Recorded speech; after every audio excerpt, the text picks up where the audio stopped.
بسم الله الرحمن الرحيم. الحمد لله نحمده ونستعينه ونستغفره ونؤمن به ونتوكل عليه ونعوذ بالله من شرور أنفسنا ومن سيئات أعمالنا. من يهده الله فلا مضل له ومن يضلله فلا هادي له. ونشهد أن لا إله إلا الله وحده لا شريك له.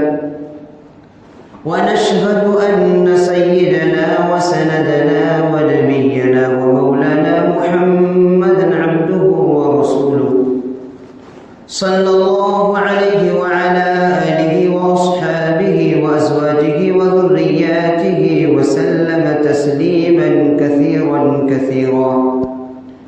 أما بعد، أعوذ بالله من الشيطان الرجيم. بسم الله الرحمن الرحيم. إنما يعمر مساجد الله من آمن بالله واليوم الآخر وأقام الصلاة وآتى الزكاة ولم يخش إلا الله. صدق الله العلي العظيم وصدق رسوله النبي الكريم. محترم بزرگ اور عزیز ساتھیوں، گفتگو ہو رہی تھی ذکر کے فضیلت، اس کے فوائد کے متعلق.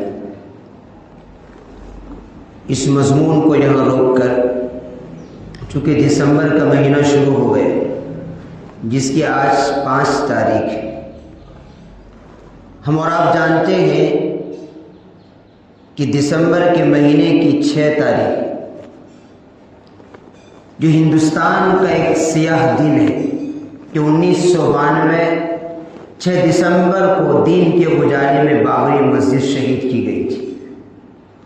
اور الحمدللہ اس موقع پر مسلمانان ہند اس تاریخ کو یاد رکھتے ہیں اور یاد رکھنا چاہیے، اس لیے کہ غیروں کی ایک سازش یہ بھی ہے کہ مسلمان بابری مسجد کی تاریخ کو بھول جائے. اس لیے مناسب ہے کہ بابری مسجد کی کچھ تاریخ بیان کیا جائے کہ بابری مسجد یہ کوئی عام مسجد نہیں تھی، بڑی شاہکار اور شاندار مسجد تھی، اور اتنی بڑی مسجد تھی کہ اس کی ایک صف میں 120 نمازی کھڑے ہو سکتے تھے. بابر اس ملک ہندوستان کا بادشاہ تھا. اس کے حکم سے اس کے وزیر میر باقی نے مسجد کو تعمیر کرائی. اس مسجد کا نام بابری مسجد رکھا.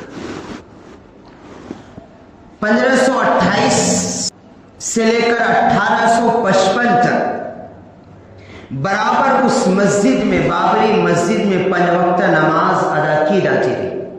کوئی تنازع نہیں تھا، کوئی جھگڑا ہی نہیں تھا، اور فضاؤں میں حی علی الصلاۃ حی علی الفلاح کی آواز گونجتی رہی. تقریباً یہ 250 سال کا عرصہ ہوتا ہے. کوئی تنازع نہیں، کوئی جھگڑا نہیں، کوئی لفڑا نہیں تھا. انگریز جو اس وقت اس ملک پر ابھی قابض تھا، جن کی پالیسی یہ رہی ہے کہ مسلمانوں کو آپس میں لڑاؤ اور حکومت کرو، اس نے ایک سازش رچی. ایک نجومی کو بلایا، اس کو پڑھا سکھا دیا، وہاں کا کچھ نقشہ اسے بتا دیا. اس نجومی نے جا کر وہاں یہ دعویٰ کیا کہ بابری مسجد کی حی علی الفلاح کی طرف جو دیوار ہے اس سے متصل یہاں جنم بھومی. اس نے وہاں جا کر اس نجومی نے یہ دعویٰ کیا. تو مورخین نے لکھا ہے کہ اگرچہ اس زمانے میں اس نجومی کی بات کو لوگوں نے تسلیم نہیں کیا، بلکہ ان کی پنڈتوں نے ہی نہیں مانا، لیکن یہ شوشہ پڑ گیا تھا. وہاں کی مجسٹریٹ کی عدالت میں جب یہ مقدمہ دائر ہوا تو اس فیصلہ یہ کیا گیا کہ مسجد کے متصل دیوار سے متصل رام جنم بھومی کا استان بنایا جائے اور بابری مسجد کے صحن کے باہر ایک چبوترا بنا دیا جائے اور اس چبوترے پر ہندوؤں کو پوجا پاٹ کرنے کی اجازت دے دی. پھر کہ ملک اس کے اندر کچھ سرپسند عناصر نے، بلکہ اس کا نام آتا ہے ابھے رام داس، یہ شخص اپنے ساتھ 50 آدمیوں کو لے کر، جو مجنون قسم کے تھے، 22 اور 23 دسمبر کی رات کہ جب مسلمان عشاء کی نماز پڑھنے کے بعد اپنے گھروں کو چلے گئے تو انہوں نے رات کے اندھیریوں میں جا کر مسجد کے محراب پر مورتی رکھ دی اور صبح یہ دعویٰ شور مچا دیا کہ رام جھنک پرکٹ ہو گئے. پورے ملک کے اندر یہ ہوا چلا دی گئی اور قانون یہ ہے کہ جس جگہ پر کوئی معاملہ ہو تو وہاں کا جو مجسٹریٹ ہوتا ہے اس کو رپورٹ پیش کرنی ہوتی ہے عدالت میں. تو وہاں کا جو مجسٹریٹ تھا اس نے عدالت میں یہ رپورٹ پیش کی کہ ابھے رام داس کا ایک شخص اپنے 50 ساتھیوں کو لے کر آیا اور اس نے رات کے اندھیرے میں مسجد کے تالا کو توڑ کر اندر جا کر اس نے مورتی رکھی.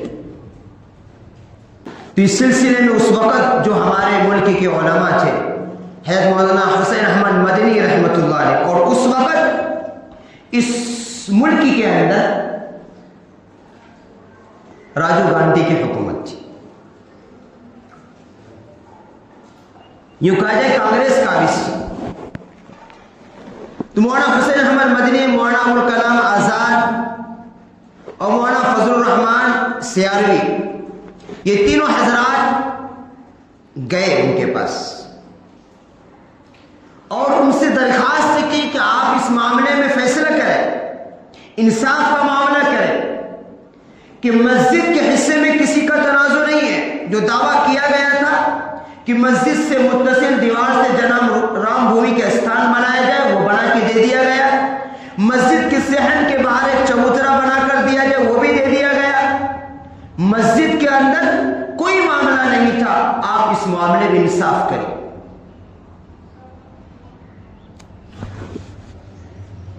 چلتا رہا.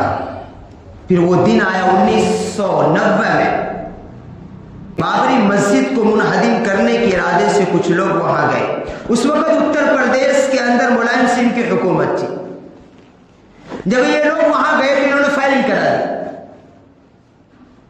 اسی وجہ سے اس کا نام ملا پڑ گیا، مسلمانوں نے دیا سے اس کو. انہوں نے جو فائرنگ کرائی تو وہ رک گیا، اس وقت بچ گئے. مسجد بابری مسجد بچ گئی. 4 دسمبر 1992 کو اس پورے علاقے کو سرکار نے اپنے انڈر میں لے لیا اور ملک کے مسلمانوں کو یہ باور کرایا گیا کہ اب کچھ نہیں ہوگا. اور اس وقت پورے ملک ہندوستان کے اندر رتھ یاترا کے نام سے مسجد کو منہدم کرنے کے لیے مہم چلائی گئی. چنانچہ پھر وہ دن آیا کہ 6 دسمبر دین کے اجالے میں مسجد کو شہید کی کر دی گئی اور جتنے بھی وہ فورسز لگے ہوئے تھے کسی کو بھی اجازت نہیں تھی کہ اس فائرنگ کرے. ایک مختصر سے ایک خاکہ ہے اور آپ کو تعجب ہوگا سن کر جو کورٹ نے جو فیصلہ دیا ہے، عجیب ہنسی بھی آتی ہے سن کر. کورٹ نے اس بات کو مانا ہے کہ مسجد اپنی اصلی جگہ پر تھی، مندر توڑ کر مسجد نہیں بنائی گئی. جو غیروں کا دعویٰ ہے، جو ہمارے دوسرے بھائی کا دعویٰ یہ ہے کہ یہاں جو مسجد بابر نے بنائی تھی مندر کو توڑ کر بنائی تھی، ان کے پاس اس کی کوئی ثبوت نہیں. کورٹ نے اس بات کو مانا کہ یہاں پہلے کھلا میدان تھا، اس کھلے میدان پر زمین کو خرید کر مسجد بنائی گئی، کسی مندر کو توڑ کر مسجد نہیں بنائی گئی. تو پھر آپ نے فیصلہ کیسے دے دیا مندر بنانے کا؟ تو انہوں نے ایک سہارا لیا آستھا کا. لیکن ججمنٹ میں فیصلہ سناتے وقت اس جج نے یہ بات لکھی جو ایک مسلمانوں کے لیے امید کی کرن ہے کہ آج نہیں تو کل، کل نہیں تو پرسوں، ہم نہیں تو ہمارے آنے والی نسلیں جب انہیں معلوم ہوگی تو یہی ہمارے لیے ایک مضبوط دلیل ہوگی کہ یہاں اس مندر کو منہدم کر کے پھر مسجد بنایا جائے، کیونکہ مندر کی نہیں، مندر کو مسجد کی جگہ پر بنایا گیا. اس لیے کہ باضابطہ کورٹ کا ججمنٹ ہے کہ یہاں کوئی مندر نہیں تھی بلکہ مسجد اپنی اصلی جگہ پر تھی، لیکن آستھا کی بنیاد پر یوں کہا جائے کہ جس کی لاٹھی اس کے بیس کے اس حکومت نے اپنے پوری طاقت کا استعمال کر کے اس مسجد کی جگہ پر مندر بنائی. اور ہماری شریعت اسلام یہ کہتی ہے کہ جب جس روئے زمین پر لیگل طریقے سے، جائز طریقے سے ایک مرتبہ مسجد بنا دی جاتی ہے اور اس جگہ پر 5 وقت نہیں، صرف ایک وقت جماعت کے ساتھ نماز ادا کر لی جاتی ہے، وہ مسجد، وہ جگہ صبح قیامت تک مسجد رہی. چاہے اس کوئی ظالم اپنی طاقت کا استعمال کر کے اس کو مندر میں تبدیل کر دے تو وہ مندر نہیں ہے، وہ مسجد ہی ہے. شریعت اسلام یہی کہتی ہے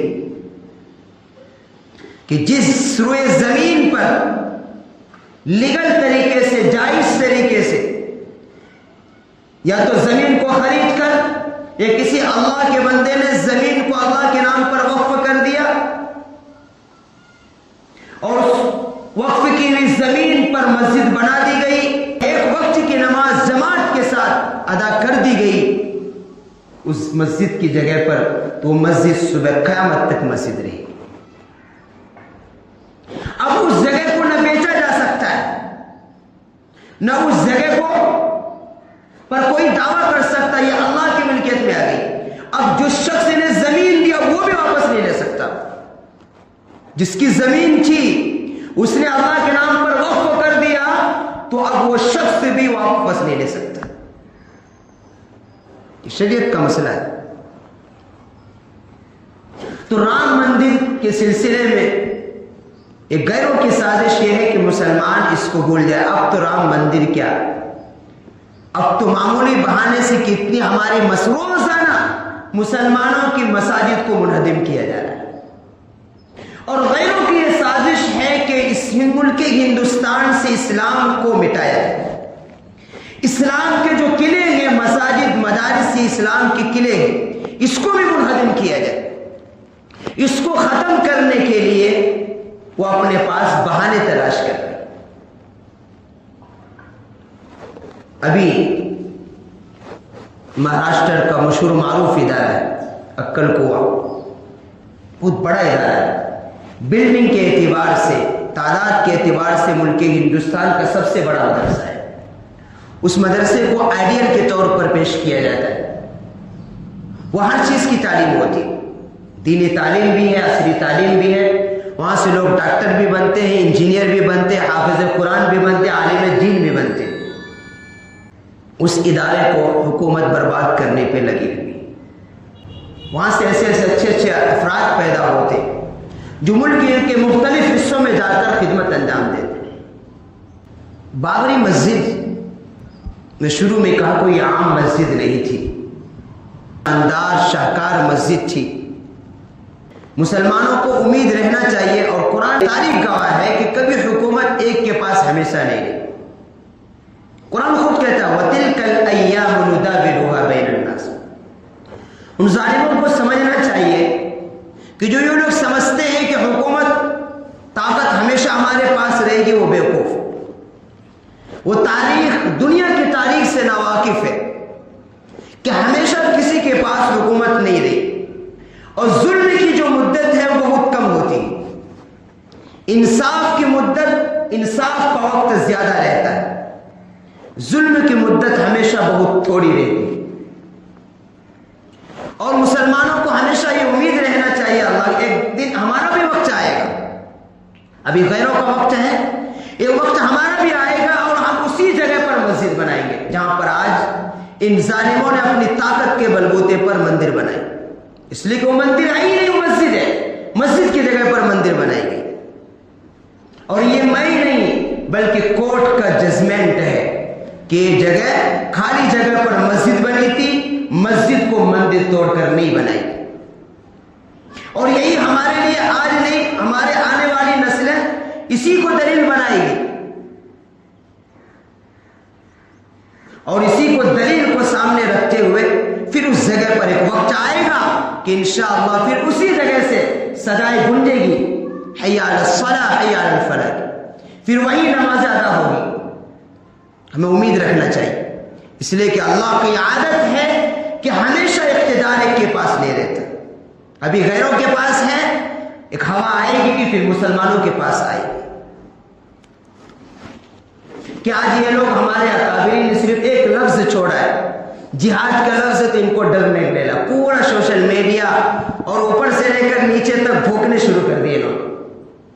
اور صحیح کہا ہے حضرت مولانا شیخ مدنی دامت برکاتہم نے کہ اسلام سے اتنا ڈرتے گئے کہ اس کو بدنام کرنے کے لیے پوری میڈیا لگی ہوئی، اسلام کی سچائی سے، اسلام کی خوبیوں سے یہ اتنا ڈرتے ہیں کہ روز پروپیگنڈا کیا جاتا ہے، روز مسلمان اور اسلام کو بدنام کرنے کی کوئی نہ کوئی شوشائیں چھوڑتے رہتے۔ اسلام ایک ایسا مذہب ہے اور یہ صبح قیامت تک رہنے والا مذہب ہے، دنیا کی کوئی طاقت اسے دنیا سے نہیں مٹا سکتی۔ اسلام کے مٹانے والے آئے، خود مٹ کر چلے گئے، اسلام بڑھتا رہا، اور اس کی خوبی ہے کہ یہ جتنا دباؤ میں دبے گا نہیں، یہ ابھرتا چلا جائے گا۔